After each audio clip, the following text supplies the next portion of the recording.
l'invité du jour.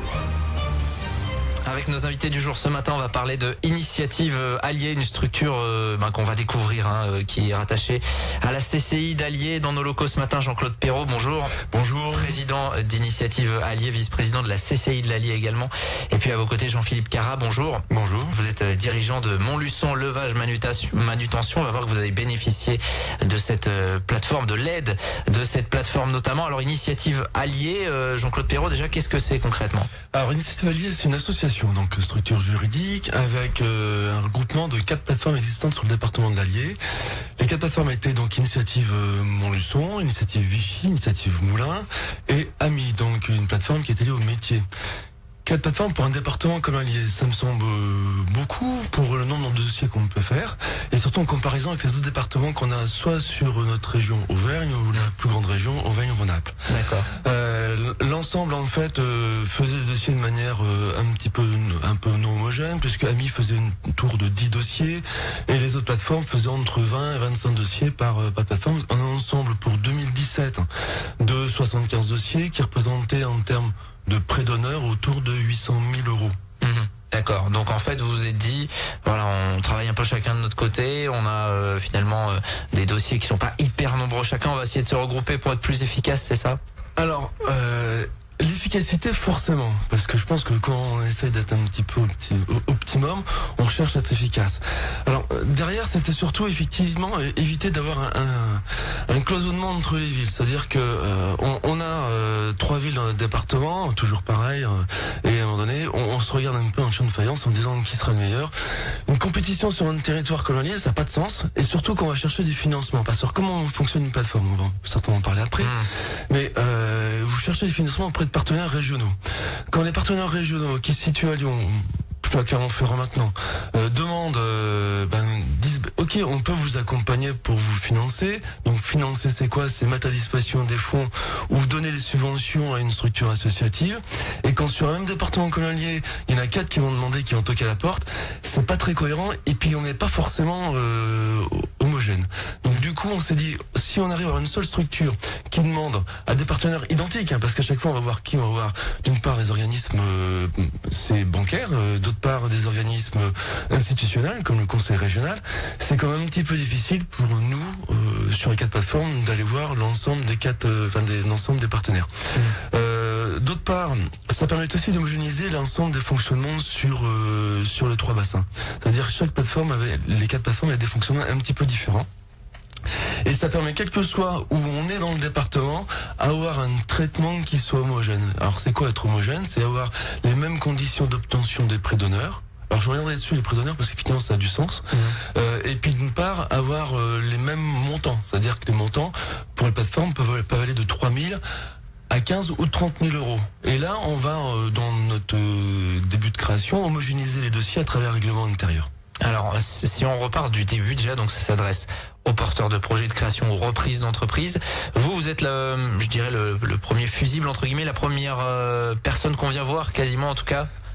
Non, on peut être, en général, on n'est pas la première personne. Il y a 2 types de profils qui nous amènent des candidats. Le premier profil, effectivement, c'est les opérateurs. Alors, c'est quoi un opérateur ? L'opérateur sont de 2 natures, soit chambre des métiers, soit chambre de commerce. Ou bien, effectivement, tout de l'environnement qu'il y a autour de la création reprise.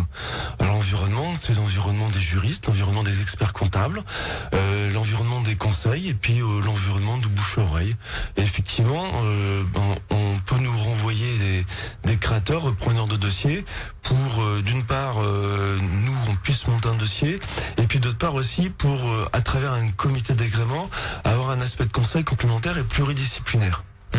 Comment vous allez intervenir vous concrètement à partir du moment où là ces porteurs ils sont devant vous, ces porteurs de projets, ils ont des difficultés pour le financement notamment, c'est évidemment quelque chose d'important.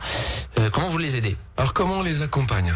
Et on aura un exemple concret juste derrière. Comment on les accompagne ? Alors c'est pas compliqué.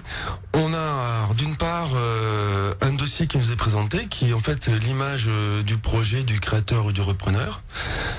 Cette personne, ou ces personnes, parce qu'ils peuvent être plusieurs, viennent lors d'un comité d'engagement ou d'un comité d'agrément, c'est la même chose en fonction des lieux, et ils présentent leur projet et ils défendent leur projet. Et à ce moment-là, il il y a un ensemble de professionnels, donc juristes, experts comptables, personnes du même métier, industriels, artisans, commerçants, qui viennent échanger avec le créateur sur le dossier, avec les points forts et les points faibles. Et l'avantage, c'est que le créateur, le repreneur, est en prise directe avec un public professionnel, avec des compétences. Et il y a un échange qui se fait. Et en général, on discute. Bon, les points forts, on les accentue, on dit c'est bien, mais les points faibles, on va en discuter. Et on va faire émerger des vrais questionnements.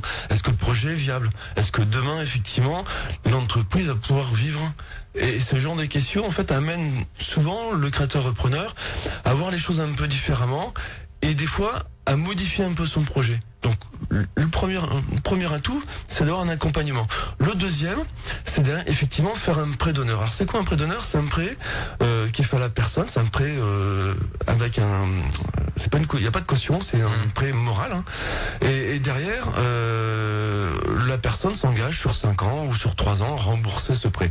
Montant du prêt, comme j'indiquais tout à l'heure, entre 3 et 30 000 euros, en sachant qu'on a aussi un échelon régional qui lui peut faire bénéficier en fonction de la nature de projet. Alors, pour aller à un échelon régional, il faut avoir au moins 5 emplois. On peut aller jusqu'à 50 000 euros. D'accord. Ce qui a été le cas de figure de l'entreprise de Jean-Philippe Carat. Et ben voilà, le lien est tout trouvé, Jean-Philippe Carat. Donc vous êtes dirigeant de Montluçon Levage Manutention. Vous, quel était votre projet? Vous étiez salarié, hein, tout simplement, auparavant. J'étais salarié, responsable maintenance dans un gros groupe du bassin montluçonnais. Donc j'ai su que l'entreprise Montluçon Levage cherchait à vendre et tout, donc je connaissais très bien l'ancien dirigeant, donc je me suis rapproché de lui, on a discuté et puis on avait avancé comme ça au fil des discussions sur le projet, quoi, jusqu'au jour où j'ai dit ok, ça m'intéresse, je rachète. Ouais, il y avait la volonté justement de franchir le pas, de passer de salarié à chef d'entreprise. Oui, déjà depuis quelques années. Donc on a fait ça en collaboration avec un associé, Monsieur Ménager. Donc voilà, donc on s'est rapproché de la chambre de commerce pour constituer un dossier. Donc ça nous avait été un petit peu conseillé par le cabinet d'avocats qui suivait l'entreprise. Donc ils nous ont dit qu'on pouvait frapper à la porte entre guillemets de la chambre de commerce. Donc c'est ce qu'on a fait. C'est Monsieur Glachan, et je le remercie, donc qui nous a suivis tout au long du projet. Et donc en ce qui nous concerne, donc nous on a eu un prêt de 15 000 euros à 0%, donc sur 5 ans. Ce qui est évidemment une somme importante, hein. Ah bien oui, parce que quand on rachète une entreprise, surtout des entreprises de dizaines de milliers d'euros. Bon, ce qui coince un petit peu souvent, c'est le financement, parce que les banques demandent de l'apport personnel. Donc ça apporte un petit peu d'eau au moulin, effectivement, quoi. Ouais, ça a un effet levier. Parfois, ces prêts qui sont octroyés justement par des plateformes comme celle-ci. Oui. Oui, ça permet d'être un petit peu plus, d'avoir plus de cartes en main quand justement on va démarcher les banques. Oui, parce que dans certains cas, ça peut être aussi considéré comme apport personnel. Donc ça peut faciliter le passage des dossiers auprès de l'organisme bancaire, quoi. Alors aujourd'hui, ça fait un petit peu plus de 6 mois que vous avez donc franchi le cap. Comment ça se passe, tout simplement? Très bien, je regrette absolument pas du tout. Et franchement. Il y a des difficultés, mais je veux dire, c'est ce qui motive aussi, donc c'est parfait. Si on a besoin si on a là des porteurs de projets ou des gens qui ont des projets de création ou reprise d'entreprise, Jean-Claude Perrault, comment on fait pour revenir vers la plateforme Initiative Allier, donc qui est fusionnée depuis hier? Alors, comme je disais auparavant, il y a 3 chemins. Le premier chemin, c'est les opérateurs, chambre de commerce, chambre de métier. De l'autre côté, effectivement, il y a l'environnement économique autour de la création reprise, c'est-à-dire les professionnels, avocats, experts comptables. Et puis après, on peut directement s'adresser à la plateforme. Je vais souligner une chose, c'est qu'en fait, on a voulu mettre, la plateforme, effectivement, c'est des prêts d'honneur, mais on veut en faire un petit peu autre chose de cette initiative alliée, et on veut en faire, comme le slogan qu'on a pris, l'initiative au cœur de l'allier. C'est-à-dire quoi? C'est-à-dire qu'à un moment donné, on a amené à créer l'initiative sur le département. Il faut qu'il y ait un élément fédérateur qui soit commun à l'ensemble des 3 villes. Et Initiative Allier sera ce fédérateur pour amener l'initiative sur le département, créer une dynamique et surtout qu'il y a un vrai réseau d'entrepreneurs sur le département. Allez, on rappelle que juste un dernier chiffre, c'est à peu près 250 emplois qui ont été créés ou sauvegardés grâce justement à l'accompagnement de ces projets-là. Merci à tous les deux d'avoir été avec nous ce matin. Il est 7h55 sur RJFM. Je laisse la main à Laurent. À tout à l'heure. L'invité du jour.